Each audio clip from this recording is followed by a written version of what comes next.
everyone, this is Into the Light with Laura Louise. My guest today is Cholette, and we are going to be talking about her specific forgiveness journey. So welcome to the show. Thank you. This is our very first show, by the way, so I am so honored to have Cholette, my friend, as well as my very first guest. So this is definitely an honor and a blessing for me that she came out and agreed to do this with me. So I am absolutely pleased. So Cholette, go ahead and tell us your forgiveness story. Okay, I should do that. My forgiveness story starts when I'm little. I am brought up in a very religious family. I have a younger brother by 6 years. When he came on the scene, it was more or less, I was no longer the oldest child. Like, he took all of the attention. And so I didn't realize until later on in life that my mother really wanted a son. I don't really think she really wanted a daughter. And so throughout my life, there was a lot of things where I wasn't being properly nurtured, things that weren't said to me that were raising me up to be like a confident woman. So because of that, there was some little bit of strife, little hard places between my mother and I. She didn't always say the right things to me, and so I grew up thinking that I was just this horrible person and not the person that God created me to be. So then as I got into it in my early teens, probably even in my early 20s is when everything kind of came to a head, when I was becoming more interested or concerned about my self-image, concerned about just different things in my life, and my mother wasn't really there, nor did she really care to be there for me. So a lot of what I had to learn was I ended up in a church where they gave me identity, which is not really always a good thing. I didn't learn my identity from God. I learned it from how the church told me to believe in myself. And so because of that, there was some different little things that we went through because she didn't really want me to be in a church. She said I was being controlled by the church and I had changed. But what really had happened was I didn't take a lot of the things that she said anymore. I actually began to defend myself. And so that caused us to have some friction in our relationship. And over the years, I kind of went into a place where I didn't really like myself, because I didn't now I realize I didn't have nurturing. I didn't have anybody telling me, it's going to be okay. I really didn't have anybody to go to be able to find out, okay, you're going to be okay. You're going through this, but it's going to be okay. I didn't have that in my life. And so in that, I just did not like my mom. I didn't like her. Like, every time she said something to me, it just got that thing on the inside. So it didn't happen until I was probably in my early 40s, where all of a sudden there's just some thoughts that came to me that said, you know what? Your mom just didn't know. And I don't even know where the thoughts come. I mean, I know where they come from now, but it's just, I didn't understand. It was like a download that came to me. And so when I really thought back about how my grandmother was really a hard woman.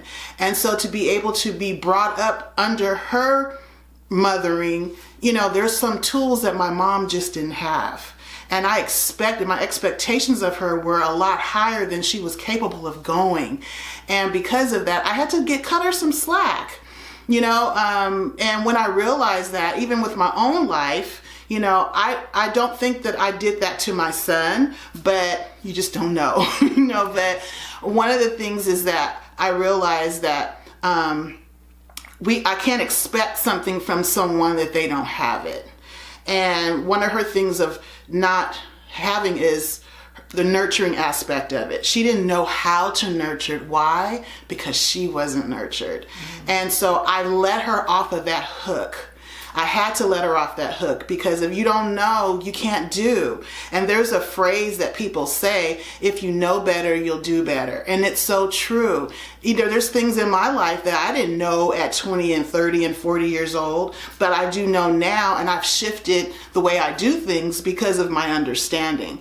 And so knowing that, I had to do that with my mom, and I had to let her off the hook of just not being a mother that she was supposed to be. So then now I'm in a situation where I'm staying with her.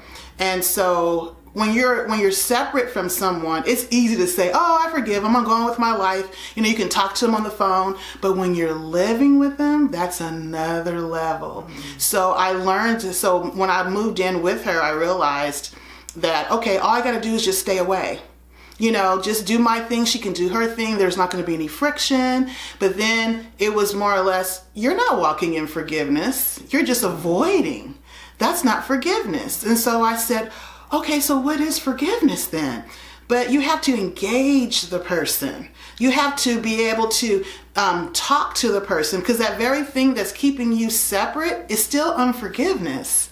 It's just, you just don't want to be in that situation with them. But I had to literally say, I have to engage her. So I started going downstairs when she was down there and having conversations with her. And, there were moments where she was a little bit difficult to engage. So I learned the art of being quiet. There's just some things that you don't have to respond to. Mm-hmm. And so, because there are things that she has a way of saying things that are degrading. And so, but I realized if I respond to that, it's because there's something in me that agrees with it. Mm-hmm. And I had to get to a point where I understood who I was as well. And that was a part of my journey, is learning about who I am and not allowing the stamps or the labels that people try to put on me to deter or determine who I am. And so because of that, when there were degrading moments in conversations, I would just be quiet. And that's the greatest weapon, is quietness, because the last voice they hear is their own. And so at that moment, those moments where I was quiet, she had to think about what she just said. And more often than not, you would hear her kind of try to take back her words.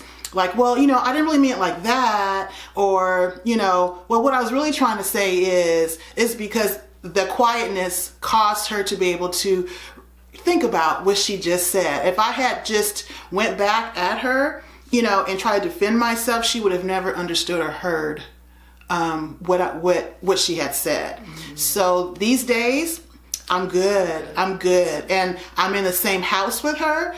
We can communicate. I just know that there's a cutoff, there's an expiration moment in that. Like, I'm not spending a whole bunch of time with her because I have to also be careful to guard my heart. Because there are things that are still being said, but I can't just sit in, negativity and expect it not to, come up on me. So I use wisdom with that. But there's no arguments. There's no again, there's none of that. It's more or less, I realize that she's a woman who was not nurtured. She was a woman that just didn't receive the tools that she was supposed to get in her younger years, so she couldn't give them to me. I was known as the black sheep. My brother was known as someone who was more kingly than me. And so in his life was a little bit different than mine, because he was poured into and because that was her son, she was able to give him a little bit more something than she was able to give me. And I think it's a girl thing. And so his life has just really taken off, and he's done these magnificent things that makes her proud to be his mother. But with me, my life was I took a little bit more detours. It took me a little longer to get to different places in my life. But I don't hold that against her, because now I can look and say, I needed that for my life. I needed that to get to where I'm at right now. I know more now because of what I went through with her, that helped me to be able to forgive others. Because now I say, they just don't know. Yeah. They just don't know. And I understand now what Jesus meant when he was on the cross. Forgive them, for they don't know what they're doing. Yes, they just don't know what they're doing. And because he knew that that was his purpose. That was his purpose. He needed them to get him to where he needed to be in his walk. And that's what I needed too. And so, I say, hey, I went through that, but now I'm here talking about forgiveness. Who knew? That's beautiful. That is so beautiful. So one of the things that is standing out to me, and this is something I had to do even with my father, is you came to a realization that your parent was who they were. Yes. One of the other things I like to do with people is I even take them a little deeper and I have them work through the loss of the parent you didn't have, but that you wanted, right? So the mother that would have doted over you and encouraged you and all of those things. So even as we don't get the parents we want, it's real to us. Yes. We have hurt, we have disappointment. We don't understand why our parents didn't just adore us, right? And when that doesn't happen, there is power in mourning the loss of the parent you didn't have. Because now you can come to the realization and you come to the reality of the parent you do have. Right. And then you kind of start the process, like Cholette was saying, on where you kind of go back and think, okay, well, her mother must have treated her the way she did, which is why she is the way she is. And that's the same kind of thing I did with my father. My father's very just general, not very emotional. I think I was 19 when I could literally remember my father telling me he loved me for the first time.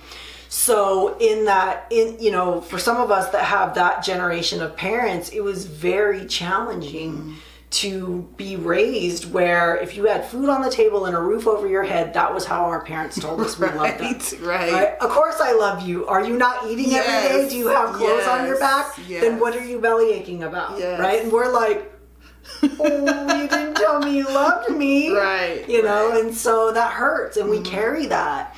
And the thing I've also come to realize is our parents don't intend to hurt us.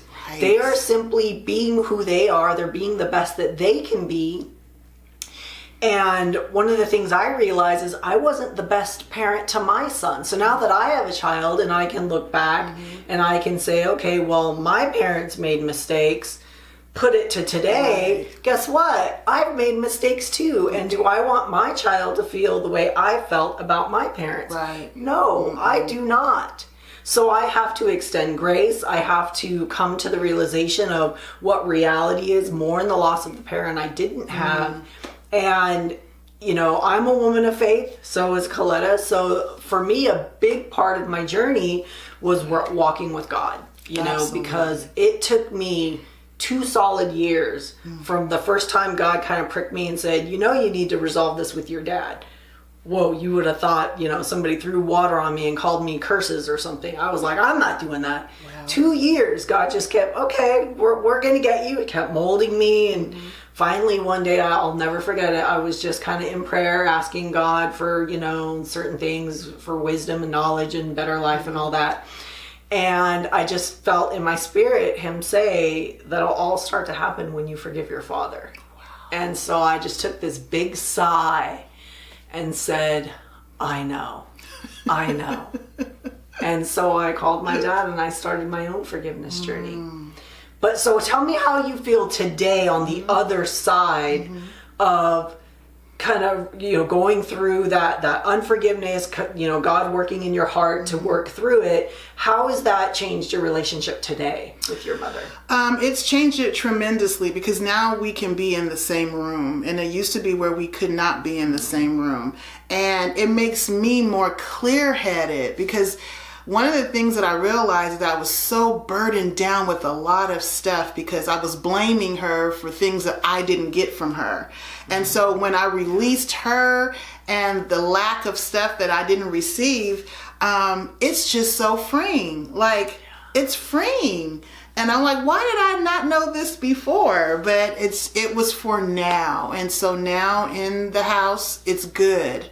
It's just good. And I can laugh, we can have conversations, and then we go into our own perspective corners. It's good. It's not like what it used to be. It was very volatile because I'm very straightforward with the things that I say, and sometimes it can come across a certain kind of way, but I also realize that with the forgiveness, it doesn't even come out that way. I don't even try to be like nice. It just comes out nice. Yeah.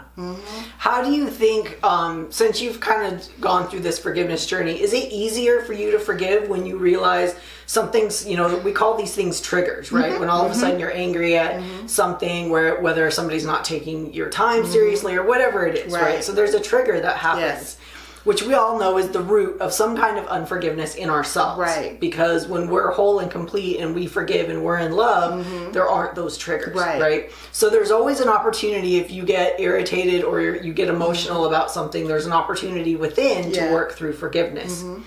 So in kind of this big geyser, I call the big blinding thing that we knew we needed to do, after that's kind of removed, there's all these other things that start bubbling up, right? And so for me, it was easier to start recognizing. Tell us about how that's been for you. Well, those little things that come up, but a lot of the insecurities that I gained over the years of things of her not, coming in and making my little boo-boos feel better. A lot of those things that were not taken care of began to surface. So I had to be very, very careful because what happens when, in life, the enemy knows those different things that are not taken care of. So he'll cause others to pick at it. So I realized it was insecurity for certain areas of my life. And I had to say, wait a minute, but who am I? And it seems weird, but I had to ask myself questions like, oh no, but that's not who you are. So why are you responding to that? Why are you taking that inside? And then I also learned how to cast over the care. There are certain things that I'm going to be real that people say that match what I've grown up with inside that just doesn't fall off very easily. So I find myself saying a quiet prayer within, and I'm asking God, just that hurt me, that scratched me, that wounded me. Can you please help me with this? And I'm telling you, people, I don't even know or remember when it leaves. It just doesn't nag at me anymore. So it's real. And that's powerful. That is so powerful. This has just been an absolute wonderful conversation. So one of the other things I like to do is kind of ask people, if you could go back and tell your younger self something, what would you tell Miss Young Cholette? Based on what you know today, you could go back and impart some wisdom into her. People are not perfect. They're not going to be perfect. And no one has a day where they don't make a mistake, including yourself. That's true. Just be, like you mentioned, grace. Exercise more grace in your life before you can extend it to others. That is so good. One more thing. Complete this sentence. Okay. I believe in. I believe in the power of God. I know that that's one of those statements that people just say and it's watered down, but I believe in the power of God. And that is an amen for me, because like I said, we are women of faith. We know the power of what God has done in our lives. Our goal is my goal with this show is really to just uncover the truth. So, and everybody is going to have a different truth. Today on this show, our truth is that our lives have been changed because of our walk with God. Our lives have been changed because we understood the power of what forgiveness can do when you say yes to God. It is absolutely, I think, the doorway to changing your life. It is probably the one thing you can do on this earth for radical change. Radical. And you will have so many strongholds broken. You will no longer be that hurt little girl who is disconnected with her mother or her father or whatever it is, right? When you come into the fullness of forgiveness, you come into the fullness of your power. And being women of Christ, we also understand who we are as women in the kingdom of God. And we stand on that foundation, and we understand who we are. In fact, may I share, I just found out what my name means. I looked it up, right? So I'm in a prophecy class, and one of the things we did is there was an envelope and it had a name on it. And we were supposed to pull it out and press into God and write down whatever we got based on that name. Lo and behold, the name in my envelope was Louise, which we know is my middle name. So at the time I was kind of like, okay, God, who am I? You know, kind of just going through, you know, who am I in Christ, right? So I get this word, so I look up Louise, I look up Laura. So Laura is comes from the root word laurel, which is a laurel tree, which the leaves of the laurel tree were put in the crowns of emperors and victors in Olympic games and gladiator games, okay? So adornment is what I got from that. Louise, is a famous warrior, famous fighter, famous in war. So from that I got adorned fighter or adorned warrior. So I am adorned by God. I have absolutely been a fighter my whole life. Somebody once said to me that when God gets a hold of me and I'm fighting in the right direction, lives are going to change. And of course at the time, I looked at them like, what does that mean, right?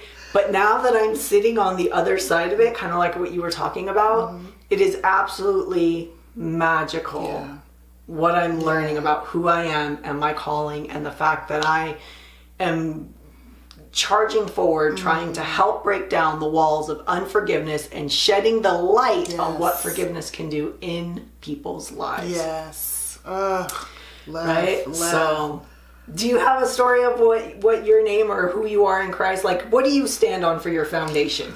Well, the meaning of the name Cholette means victory of the people. And when I first saw that, because when I was younger, my third grade teacher, Mrs. Harris, she told me that my name meant full bloomed rose. So for my whole life, I thought that my name meant full bloomed rose. But I think what happened with Mrs. Harris is that she was looking in a book and just didn't find my name in it. So she just chose something. But I recently found my name is French, and I looked it up, and it means victory of the people. And that's where my heart is. I want all people to walk in victory. So there is a DNA that takes place with the meaning of your name. Yeah. And that's me. And that's it. Well, thank you so much. Right before we go, I just want to ask if there's anything else, any other wisdom that you'd like to impart just based on who you are and being that powerful woman in Christ. What would you like our listeners to know? Grab a hold to God's hand. I can't even tell you. I knew God. I knew him. I thought I did. But in this season of my life, I realized that he's the core of my whole being. Take a hold of God. And with that, we thank you so much for joining us. We look forward to more episodes. We hope that this has imparted some desire, some triggers, some food for you to chew on. My goal is for everyone watching to start their forgiveness journey and to be healed and free from the hurt, the pain, the disappointment. It's not your portion. Let it go. Yes. We bless you and thank you so much for watching. Have a great day. We just wanted to come back on and do a couple of quick outtakes. You know, sometimes there are nuggets and juicy morsels that we forget to talk about. So we had a couple extra minutes. Hopefully we'll slice this on to the end and hopefully you enjoy. Yes. So Cholette, you talked about your mother. You talked about that unforgiveness journey. You talked about all of that. And after we shut off the camera, we were kind of talking about how and I know this, that you went through some church hurt. And so sometimes the battleground of our unforgiveness is where we learn the tools for the next battle. Right. So share with us how what you went through with your mother equated to when you had this church hurt and this church that kind of did you not so right, not so well. How did that transpire, and share that? Well, that was very difficult. That was extremely difficult because these are people that I loved with every morsel of my body. And when a lot of stuff began to transpire, there were things that were said about me that were very untrue. God would not let me say a word. And that's where the silence part comes in. There's power in silence, because the old me would have just stood up and said, that's not true. And, and defend myself. But because I already knew who I was, and God had already been speaking to me about my purpose and different things of, what he has called me to do, what they said and the way that they were doing things, it affected me. It did. I'm not going to sit here and say I wasn't affected. I was affected, but I was able to overcome it a lot quicker, because I realized that's not me. And I'm not going to sit here and dwell on it like it is me. It's not me. And one day the truth will come forth. But one of the things that I will say is that silence thing is real. It's real. And I think that if I had said anything back, if I had, stood up in the person's and the different people's face and protected myself and defended myself, I would have lost the tools of forgiveness, because I think I would not have come out of that thing in my mind as quickly as I did. I love them. I love them all. No matter what they said, no matter what they've done, I still love them. But I had to separate myself. Before I talked about the expiration of being around people, I had to cut myself totally away from that so that I would not start reconnecting my soul with people that didn't really have my best interest. That's so good. That is so good. We talk about this forgiveness journey and talk about our weaknesses, right? So I had an opportunity the other day to realize one of my own internal triggers. So I was talking to somebody about doing a show, and it was only like a 25-minute show, and I'd had 2 phone calls equaling probably over an hour of time, and it seemed like this person didn't see my value. So I started to rise up in my flesh, and I almost said the words of, I don't think this is right for me. And I almost did old Laura and just push that opportunity aside, because I felt like they weren't seeing my value. Right. Why are we spending all of this time talking about, forgiveness, talking about kind of my story, yet they just kept asking more and more, and it wasn't in a way where I felt like they were recognizing my value, right? So then I had to come to the realization that was my own internal trigger, that I realized that I was under the interpretation. Under the impression, interpretation. That I didn't have value because they were so engaged, I guess. So I immediately realized my own weakness, and I love the fact that I can still see growth in myself, because that is how we know that we are continuing to walk in faith and continuing our forgiveness journey, is when we can look at a situation and say, ooh, you know what? Old Laura would have been like, I'm out. I'm good. This is too much. And new shiny Laura says, something's going on here. So let's take a deeper dive. Yes. And through that, I realized I needed to do some work on value and perception of value. And so realizing that I needed to press back into God and say, God, show me my value. Yes. Because so man can't give it to me. No, man cannot give you your value. It's not in your bank account. No. It's not in the garage. It's not in the house. It's none of that. Your value is your internal worth that you know you have because of who you are. Right. And who God created you to be. You got to know who and what God has created you to be and to do. If you don't know that, it's difficult to not take on what people give you. You start taking on their identity of you, and you can't do it. I know. You can't do it. You've got to know who you are. Why are you here? What are you supposed to be doing? You focus in on that and you walk that journey out. And it doesn't matter what comes up on the road, on your way. That's not who I am. I can't even give any attention to it. Yeah, so true. Yeah. So true. So we were chit-chatting kind of afterwards and wanted to impart this wisdom because we felt that it had value, because so many times people ask, how do you know you even forgiven? Yes. How do you know you're becoming better? How do you know? Because people are so feelings driven. Yeah. And we need to be more mindful. Yes. And we need to be more heart-driven. Yes. Feelings are fickle. Yes, I Feelings like are that. fickle. Come on. Feelings are fickle, and they change like the wind. Yes. One day you're happy, I'm gonna go buy a new dress, I'm feeling Right. good. The next day you're crying. Right. Nothing changed, you're just emotional. And Oh it's all my because gosh. of feelings, right? Right. So let us not be ruled by people and feelings. Let us be ruled by love and intent. Yes. And allow forgiveness to take place in our heart. Absolutely. Heart. Heart love. Kisses. So, again, thanks for watching. Just a little bit of an outtake. Hope you saw value in it. See you later. Bye.